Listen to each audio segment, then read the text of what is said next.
Të dashur miq dhe ndjekës, ju përshëndes.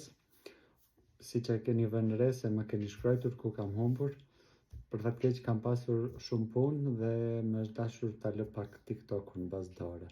Po her pas here e gjej rrugën te ju për shkak të kënaqësisë që kam në këto bashkëbisedime që bëjmë dhe gëzohem gjithmonë për komentet tuaja, si pyetje ashtu dhe falënderime apo edhe vërejtje ndonjëherë pse jo. Ajo që doja të flisja sot është një temë që për fat keq më është dashur ta përballoja edhe vetëm në kurrizin tim dhe çdo njeri që e vuan e di që është shumë problematike. Ato janë problemet e gjumit. Si mjek shumë shpesh më është dashur të vuaj mungesën e gjumit dhe fillimi është gjithmonë i vështirë i punës me roje dhe ai kthimi, domethënë të një zgjuar natën dhe të punuarit ditën. Çdo njeri që punon me turne e di që është pak i vështirë në fillim, po pastaj me kalimin e kohës mësohet dhe janë disa teknika që çdo njeri që i bën dhe arrin ta kthej prapë atë ciklin në normalitet. Por unë nuk dua të flas për mjekët këtu apo për ata që punojnë me turne, dua të flas për pacientët e thjeshtë, të cilët vuajnë nga mungesa e gjumit, sepse është një problem që nuk prek vetëm personin e pare punës, po prek gjithë familjen, dhe e dyta nuk prek asnjëherë vetëm sistemin nervor, por prek të gjitha organet e trupit. Gjumi është jetësor.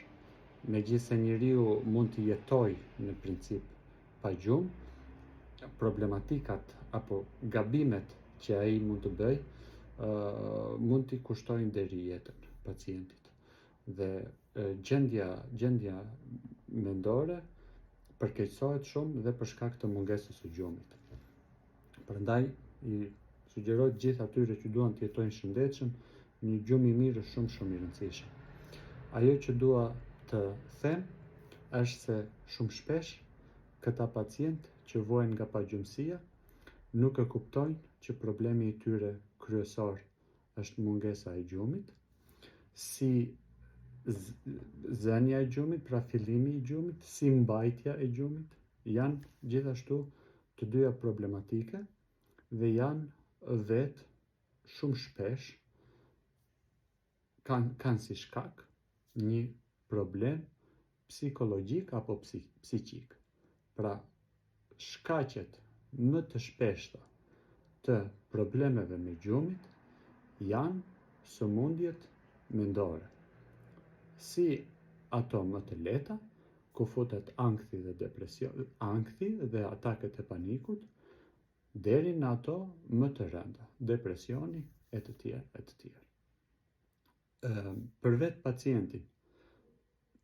pacienti e lidh shumë shpesh moszënien e gjumit, pra problematikën, jo me një problem psikologjik, por e lidh shumë shpesh me një problem organik. Pra e kërkon te një diçka tjetër atë problemin. Në këto raste, një kontroll i kujdesshëm sigurisht është i rëndësishëm, por vendosja e një cikli të rregullt të gjumit dhe përmirësimi i gjumit është hapi fillestar. Ajo numri 2 më i shpesh të cilët shkaktojnë probleme me pagjumësinë është abuzimi me stimulantët. Për shembull, kafeina, për shembull, pijet energjike, në rastin më të keq, drogët. Numri 3 dhe përbëjnë shkakun më të pakët janë sëmundjet e vërteta organike. Po, është e vërtet, sëmundjet e rënda shkaktojnë mungesë gjumi. Një pacient me infarkt nuk flet dot ai se ka dhimbje, thot më dhem këtu. Po këta pacient ose për shembull një pacient që ka një sëmundje të rëndë të mushkërisë, po them një COPD apo SPOK, një SPOK i rënd, një sëmundje, një bronkit i rënd apo një pneumoni e rënd, po shkakton mungesë të gjumit. Po pacienti ka gjithmonë thot, këtu e kam un problem, thot ai, kam dhimbje gjoksi, në EKG shikohet ndryshime, në laborator shikohet ndryshime. Dua të them që për fat keq shumë e shpesht problemi është psikologjik ose psikiatrik në rastin më të vështirë, dhe këta pacient e kanë shumë të vështirë ta pranojnë për arsye se e lidhin gjithmonë me një problem organik.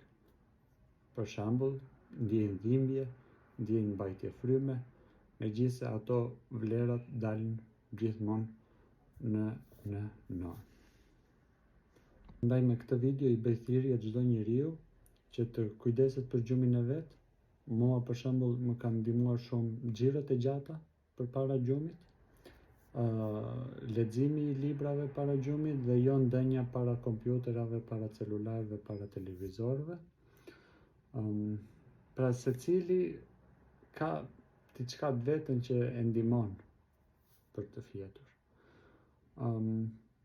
Dhe e dyta është në rastet që janë më të rënda që ka nevojë për mjekim, është fillimi i mjekimit. Mjekimi është ndonjëherë edhe i përkohshëm.